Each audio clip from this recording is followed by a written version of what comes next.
Good morning. I want to take just a moment here to, I've got some junk piled in front of me, but we just finished Vacation Bible School, and I wanted to, this is, this is my Bible school tie, and it's got Winnie the Pooh and Winnie the Pooh characters. I did have a Disney one, but I don't know what happened to it. I only wear it once a year during the Vacation Bible School week, and so this is what I wore this year because this is the one I could find, and the kids like it. This is the Bible school jacket, brass buttons and everything, and same one I've worn at every Bible school through the years. I remember one of our young men who's a pastor now. He said, "I saw a picture of Bible school. You're still wearing the same jacket." And you'd think I got it tailored because suits now are supposed to be real tight fitting, a little shorter and all.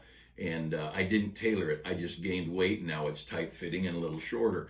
But anyway, just wanted to, I don't know if I can get that out of the camera. What is Vacation Bible School? Well, it's the tie, the jacket. It's I bring change. I save change throughout the year and bring it down. I give it to the kids because the boys and the girls are in competition.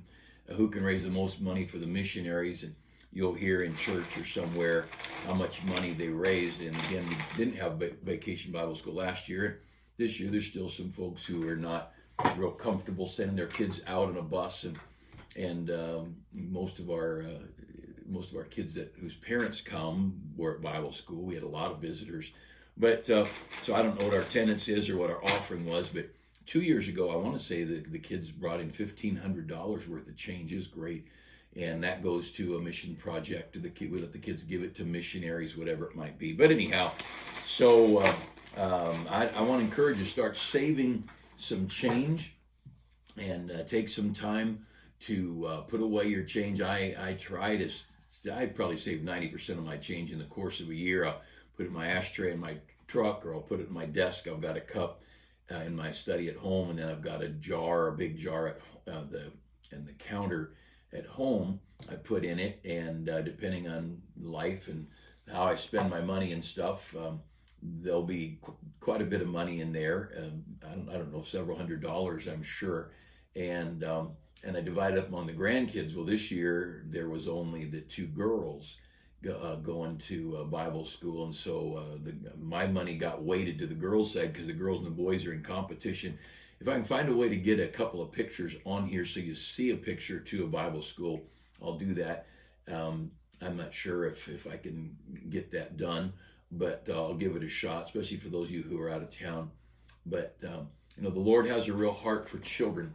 I'm going to be in Deuteronomy in just a minute, but the Lord has a love for children. Jesus said, "Suffer the little children to come unto me and forbid them not." And Jesus had the crowds around him, and somebody with some kids brought these little children up, just that he'd put his hands on them and bless them. And the disciples were saying, "No, let's keep the kids away." And Jesus rebuked the disciples and said, "No, this is what it's all about right here." And when the church stops having a heart for children, when a church stops the Sunday school emphasis, there's a problem with the church. And of course, there's got to be leadership. Somebody in the pastor's position or somebody has got to have that burden. And I know through these years, God has always been so good to give me great men and ladies in our church, not staff members, just great people who had a heart for reaching children. And I'm so grateful. And I could name them. I could go back naming people, and some of them are in heaven, and some of them have moved different places and all. But I can tell you, the great work of getting the gospel to children, that is just a monumental part of the ministry. And when we stop doing that, our churches are in trouble, and for multiple reasons. And don't go, if you're going to another church, don't go chew your pastor out because he didn't have Vacation Bible School. We didn't have Vacation Bible School for years. I can't tell you when we started it, but it was in this building.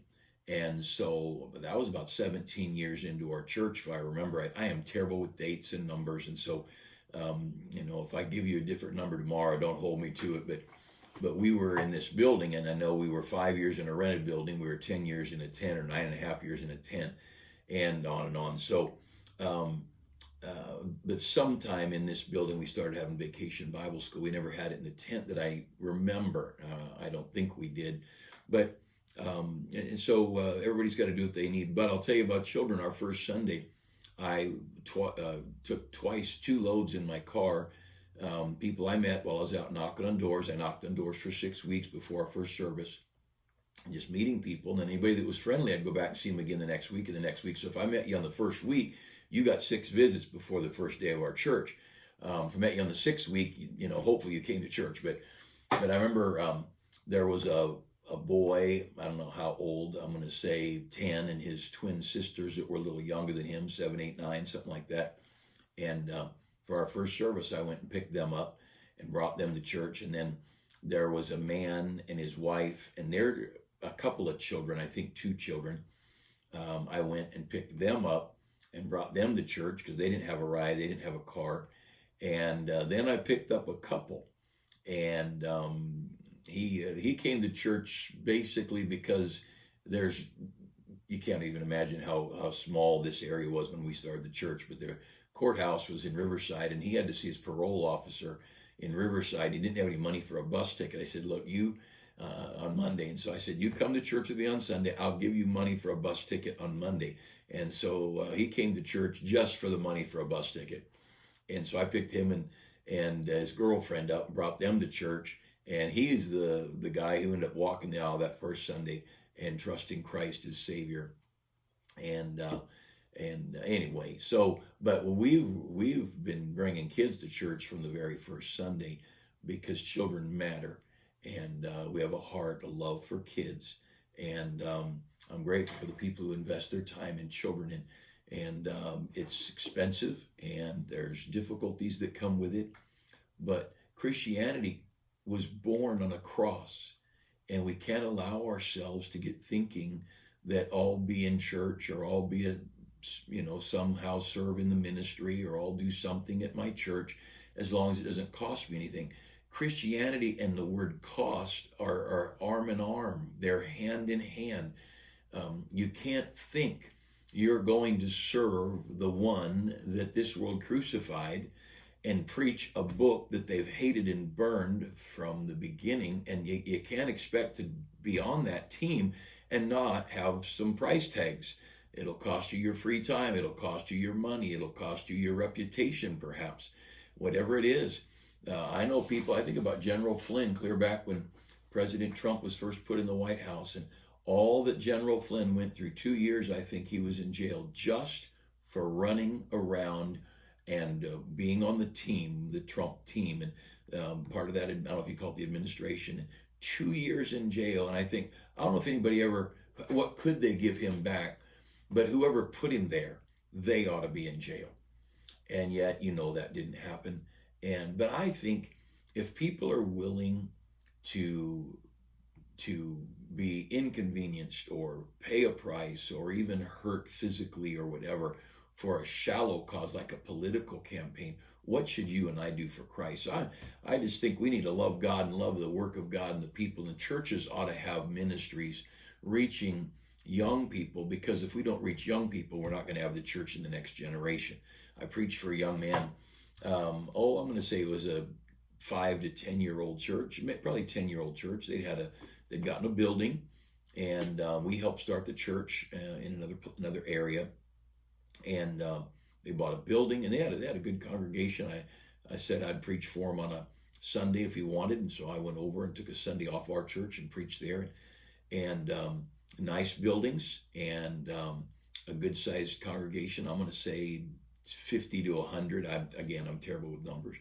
And but a good-looking congregation in the sense of they looked like a group of Christian people who carried Bibles and sang the hymns, and they loved their church.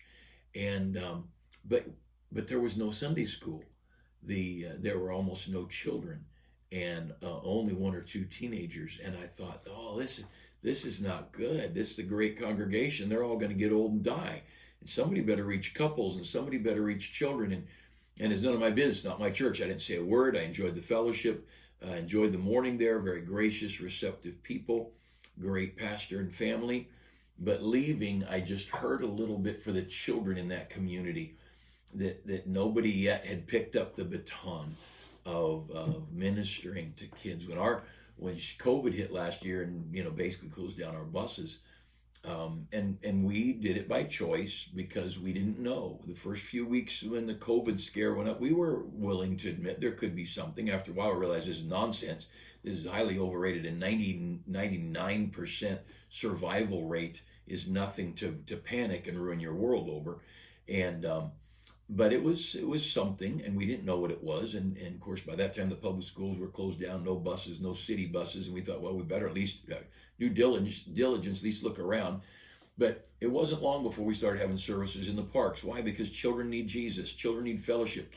Our world, our political world, was going to lock our children at home with no fellowship, no friendship, no teaching, no face-to-face communication. We're social creatures, and I love the work that our children's workers did. I didn't do it. Our workers did it. Had services in parks and great things. Hey, we're in the book of Deuteronomy, and I want to encourage you, keep your heart on the young people. Keep praying for our children's ministries. Pray for our Sunday schools, and maybe somebody that are in a position where maybe a growing Christian, you ought to pick up the baton and become a Sunday school teacher. Work with the children's choir. We have 2 children's choirs, and we have a Wednesday night children's class where they do Bible memory and they have stories on Christian character stories, and they learn songs. The primary choir and junior choir, primary would be like first grade and under, junior choir would be 6th grade and under, and then of course we have a teen choir that sings on Wednesdays, but then we have an adult choir, so 4 choirs, and they've all got their own unique blessings to the church. But maybe God will have you work somewhere and at least be praying for our ministry to people, for our ministry to children, as well as our ministry to the rest homes and the jails, because everybody matters.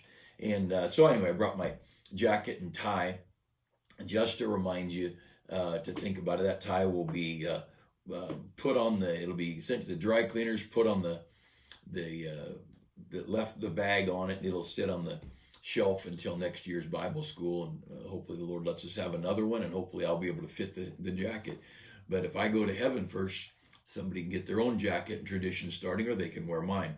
But anyway, I appreciate your encouragement, the country store, and all those fun things that went on at Bible schools, because you cared and you helped and you invested. So I want you to look just real quickly. It won't be just a few minutes this morning, but as we start out a week, but I want you to notice in Deuteronomy chapter 1 and verse 19, it says, "And when we departed," Moses is retelling the events of Exodus and Exodus and Numbers, and he's getting the people aware of what's going on.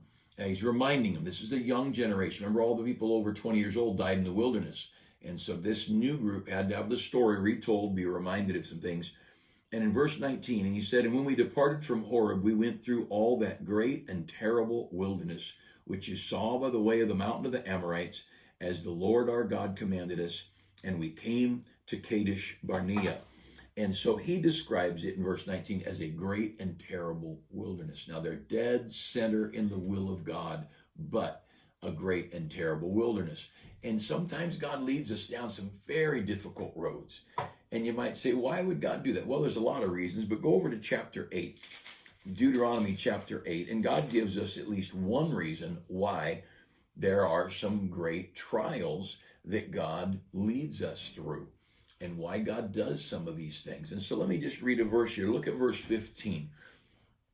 "Who led thee through that great and terrible wilderness, wherein were fiery serpents and scorpions and drought, where there was no water, who brought thee forth water out of the rock of flint." Remember, Moses hit the rock and the water flowed out to the people. Verse 16 of Deuteronomy 8. "Who fed thee in the wilderness with manna, which thy fathers knew not." Now notice here, "that he might humble thee, and that he might prove thee to do thee good at thy latter end." Now there's 3 things there. Number 1, he says, these trials are here to humble you. These trials, secondly, are there to prove you, he wants you to be tested about your faithfulness. Will you keep on when things are difficult? And then third, he says that about blessings, and I can't find the word without my glasses. Verse 17, verse 16, to humble thee, to prove thee, and to do thee good at thy latter end. Third thing, he says that I want to do you good. So this great and terrible wilderness he led the people of Israel through was number one, to keep them humble. You know, when you go through a trial and you start to crumble and fall apart, you realize, oh God, I need you. I don't know how to deal with this medical situation, this financial situation, this marital situation with my child, whatever it might be. And I don't know how to do it. And you come to God with a broken heart and a longing in your soul, and you plead to God for his strength and his help. And of course, we all want the easiest, quickest answer. And have you ever noticed God doesn't always give you the quickest nor the easiest answer? Sometimes he just says, suck it up and deal with it. And that great and terrible wilderness. But it was to humble them. And sometimes trials come to humble us and just help us realize, oh, we need God. We need God everywhere. No self-sufficiency, no leaning on self, no resting in our own ways. We have got to have God. And then secondly, to test you. James and Romans both talk about tribulation works. It works patience, and patience experience. And over in James, he says, let patience have her perfect work. These trials work on us and they help us. And none of us like it, or it wouldn't be a trial. And if you're enjoying your workout, you're not working out very hard. If your muscles don't hurt, if you're not pushing your energy level a little bit or pushing your heart a little bit, you're not really working out. Now, my workout at my age, I do an hour, 3, 4, sometimes 5 days a week. And I do it to keep my heart going, keep my muscles limber, to keep me in some, I'm not trying to bulk up and be beefy, and I'm not going to run any senior citizen marathon, but I would like to be able to walk without getting winded, and I would like to be able to pick something up and carry it. I like to be able to carry the groceries in from the car. And so, but those are tests. But God says, I'm doing these things to test you. I want to push you to your limits. And I want you to know you're nothing without me, and you just better look up and cry out to me. And of course, that's what we ought to do when we have trials. But the third thing he says there in verse 16 is to do thee good at thy latter end. Deuteronomy 8:16, to do thee good. You know, God's got an end plan. Now for them, it was the good. They're going to get the land of Canaan, and they're going to get this beautiful place and all. And as long as they stayed yielded to him, he'd keep blessing them.